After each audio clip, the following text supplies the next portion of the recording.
Saya tidak bisa membayangkan, katanya, ada demokrasi tanpa partai. Kalau semua partai itu dikuburkan oleh Bung Karno, ya, maka yang tegak di atas kuburan itu adalah seonggok batu nisan kediktatoran. Tidak mungkin negara ini jadi negara demokratis kalau partainya diktator, atau partainya oligarkis, atau partainya monolitik. Ya bisa. Saya agak beda pendapat dengan Pak Mahfud MD ya. Pak Mahfud itu pikirannya, Pak ini mau mendongkel AHY. Nggak ada gunanya itu Yusril menguji ini. Nggak bisa dongkel AHY tetap sah. Saya nggak ada urusannya dengan nggak dongkel AHY. AHY jadi ketua Demokrat, saya nggak untung, dia nggak ketua pun saya nggak rugi. Nggak ada urusannya dengan saya. Ini partai kita ini capek-capek kita dirikan segala macam, kok ujung-ujungnya kok jadi partai keluarga. Kok tiba-tiba jadi partai bapak itu atau partai ibu ini. Termasuk PBB. Kalau orang menguji yang ada dasarnya lebih bagus, alhamdulillah. Bagi saya, makin cepat saya diganti jadi ketua PBB itu makin bagus. Saya juga nggak kepengen lama-lama jadi ketua partai dari dulu, bukan itu tujuan saya. Saya ini berpolitik saya bisa hidup, nggak berpolitik pun saya juga bisa hidup. Kok malah itu terjadi pada Partai Demokrat? Terus saya, ya kata Pak SBY, saya prihatin.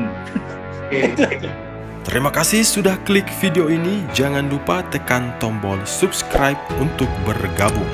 Dalam hitungan saya persilahkan kalian untuk tekan tombol subscribe. 10, 3, 2, 1. Saya ucapkan selamat bergabung dalam channel ini. Baik, dalam tayangan kali ini kita akan mendengarkan tanggapan Bapak Yusril Iza Mahendra terkait polemik Partai Demokrat yang kemudian menyeret nama pengacara kondang Yusril Iza Mahendra. Dalam video ini, Yusril sedikit menyinggung pernyataan Mahfud MD yang mengatakan bahwa buat apa Yusril terlibat dalam pendongkelan AHY. Namun nyatanya Yusril sama sekali tidak ada keinginan untuk mendongkel AHY. AHY bahkan menjadi ketua umum Demokrat, saya tidak untung, dan AHY tidak jadi ketua umum Demokrat, saya juga tidak rugi. Itu kata Yusril Iza Mahendra. Nah, untuk lebih jelasnya, mari kita simak video berikut. Begini ya, partai politik itu memainkan peranan sangat besar dalam membangun demokrasi dan penyelenggara negara. Ya. Hanya partai politik yang bisa ikut pemilu.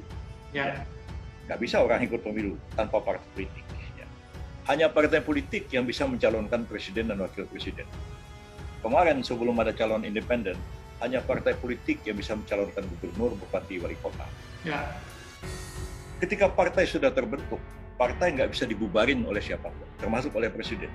Partai hanya bisa dibubarkan dengan putusan Mahkamah Konstitusi. Nah, ketika praksi partai terbentuk di DPR RI, dia menyeleksi calon Panglima TNI, ikut menyeleksi calon duta besar, calon Kapolri, calon komisioner KPK, dan lain-lain sebagainya. Nah, sementara kalau partainya itu sendiri centang perenang beradul, nggak demokratis, gimana dia mau membangun demokrasi? Ya. Jadi demokrasi itu harus dimulai dari partai. Kita tidak bisa membayangkan ada demokrasi tanpa partai. Saya ingat ucapan Muhammad Natsir tahun 1956. Ketika Bung Karno mimpi mau membubarkan partai-partai politik. Kata Bung Karno, partai politik ini bikin kacau. Ya. Kita tidak mau demokrasi stem-seman, tidak mau demokrasi barat. Ya, kita mau demokrasi made leaders hub, katanya. Demokrasi terpimpin. Lalu katanya, mbok ya semua pimpin partai kumpul di Jakarta, ayo kita sama-sama menguburkan partai-partai.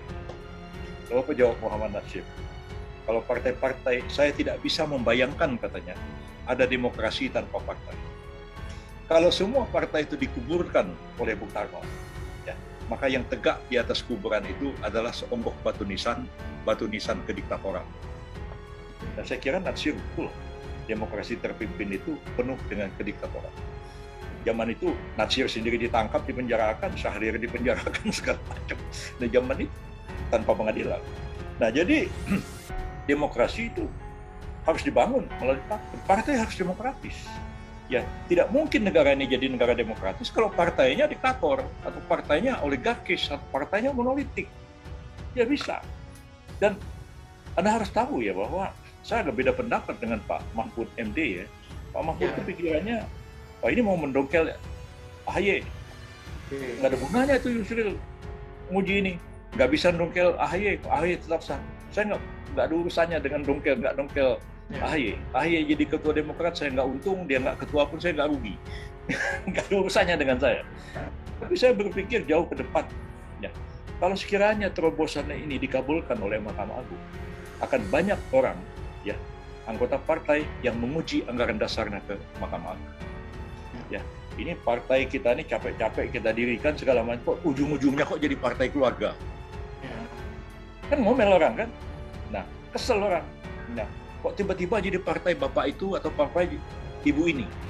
Termasuk PBB. Kalau orang menguji anggaran dasar dulu lebih bagus, alhamdulillah. Ya. Bagi saya, makin cepat saya diganti jadi ketua PBB itu makin bagus. Saya juga nggak kepengen lama-lama jadi ketua partai dari dulu, bukan itu tujuan saya. Begitu. Saya ini berpolitik saya bisa hidup, nggak berpolitik pun saya juga bisa hidup. Politik itu bukan satu-satunya lahan saya untuk hidup. Ya, banyak lahan-lahan lain untuk saya hidup. Nah, kira-kira seperti itu. Jadi jangan dikait-kaitkan ini mau mendongkel AHY. Enggak, saya nggak mau ikut-ikutan urusan politik. Dulu saya membela Pak ARB, ya ada Pak Agung Laksono. Hubungan saya dengan Pak ARB baik, hubungan saya dengan Pak Agung Laksono alhamdulillah baik. Ya.